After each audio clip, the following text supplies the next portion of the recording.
जय सिया राम। आज हम रावण की ऐसी 5 खास बातें आपको बताने जा रहे हैं जो आप लोग नहीं जानते, और 5वीं बात तो आपको चौंका देगी। नमस्कार, स्वागत है आपका वैदिक वॉक्स में। पहली खास बात, क्या रावण के 10 सिर थे? कुछ विद्वान मानते हैं कि रावण के 10 सिर नहीं थे, किंतु वो 10 सिर होने का भ्रम पैदा कर देता था। इसी कारण लोग उसे दशानन कहते थे। कुछ विद्वानों के अनुसार रावण 6 दर्शन और 4 वेदों का ज्ञाता था, इसलिए उसे 10 कंठी भी कहा जाता था। 10 कंठी कहे जाने के कारण प्रचलन में उसके 10 सिर मान लिए गए। हालांकि ज्यादातर विद्वान और पुराणों के अनुसार तो यही सही है कि रावण एक मायावी व्यक्ति था जो अपनी माया के द्वारा 10 सिर के होने का भ्रम पैदा कर सकता था। उसकी मायावी शक्ति और जादू के चर्चे जग प्रसिद्ध थे। रावण के 10 सिर होने की चर्चा रामचरितमानस में आती है। वो कृष्ण पक्ष की अमावस्या को युद्ध के लिए चला था और एक एक दिन एक एक सिर कटते थे। इस तरह 10वें दिन अर्थात शुक्ल पक्ष की दशमी को रावण का वध हुआ, इसलिए दशमी के दिन रावण दहन किया जाता है। रामचरितमानस में वर्णन आता है कि जिस सिर को राम अपने बाण से काट देते थे, पुनः उसके स्थान पर दूसरा सिर उभर आता था।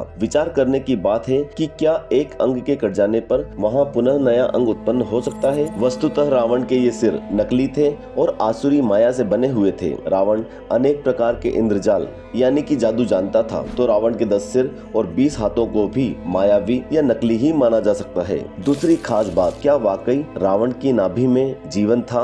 ऐसी मान्यता है कि रावण ने अमृतत्व प्राप्ति के उद्देश्य से भगवान ब्रह्मा की घोर तपस्या कर वरदान मांगा था, लेकिन ब्रह्मा ने उसके इस वरदान को न मानते हुए कहा कि तुम्हारा जीवन नाभि में स्थित रहेगा। रावण की अजर अमर रहने की इच्छा ही रह गई। यही कारण था कि जब भगवान राम से रावण का युद्ध चल रहा था तो रावण और उसकी सेना राम पर भारी पड़ने लगे थे। ऐसे में विभीषण ने राम को ये राज बताया था कि रावण का जीवन उसकी नाभि में है, नाभि में ही अमृत है। तब राम ने रावण की नाभि में तीर मारा और रावण मारा गया। तीसरी खास बात, रावण के परिवार में कौन कौन था? रावण ब्राह्मण पिता और राक्षस माता का पुत्र था। वाल्मीकि रामायण के अनुसार रावण पुलस्त मुनि का पोता था, अर्थात उनके पुत्र विश्वश्रवा का पुत्र था। ऋषि विश्वश्रवा ने ऋषि भारद्वाज की पुत्री वरवर्णिनी से विवाह किया था, जिनसे कुबेर का जन्म हुआ, और उनकी दूसरी पत्नी कैकसी ने अशुभ समय में गर्भ धारण किया। इसी कारण से उसके गर्भ से रावण और कुंभकर्ण जैसे क्रूर स्वभाव वाले भयंकर राक्षस और शूर्पणखा उत्पन्न हुए। आगे जाके कुबेर को बेदखल कर रावण के लंका में जम जाने के बाद उसने अपनी बहन शूर्पणखा का विवाह कालका के पुत्र दानवराज विद्युज्जिह्वा से कर दिया और स्वयं ने द्वितीय पुत्र मय की कन्या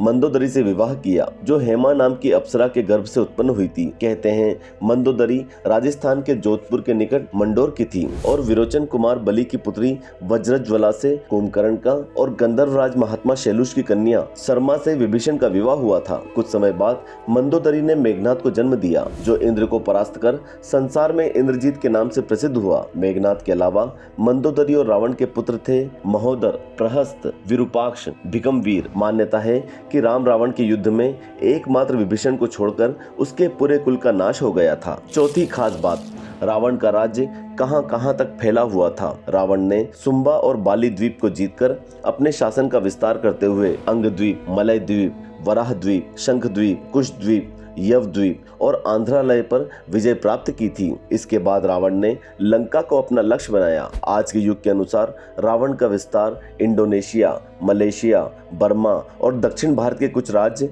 और श्रीलंका पर रावण का राज था। दरअसल माली, सोमाली और माल्यवान नाम के 3 दैत्यों द्वारा त्रिकुट सुबेल पर्वत पर बसाई लंकापुरी को देवों और यक्षों ने जीतकर कुबेर को लंकापति बना दिया था। रावण की माता कैकसी सुमाली की पुत्री थी। अपने नाना के उकसाने पर रावण ने अपनी सौतेली माता के पुत्र कुबेर से युद्ध की ठानी, परंतु पिता ने रावण को दिलासा दी और कुबेर को कैलाश पर्वत के आसपास के त्रिविष्टप क्षेत्र में रहने के लिए कह दिया। इसी तारतम्य में रावण ने कुबेर का पुष्पक विमान भी छीन लिया। 5वीं खास बात, क्या रावण ने नया संप्रदाय बनाया था? ऐसा वर्णन है कि रावण शिव का परम भक्त, यम और सूर्य तक को अपना प्रताप झेलने के लिए विवश कर देने वाला प्रकांड विद्वान, सभी जातियों को समान मानते हुए भेदभाव रहित समाज की स्थापना करने वाला था। रावण ने आर्यों की भोग विलास वाली यक्ष संस्कृति से अलग सभी की रक्षा करने के लिए रक्ष संस्कृति की स्थापना की थी। यही रक्ष समाज के लोग आगे चलकर राक्षस कहलाए।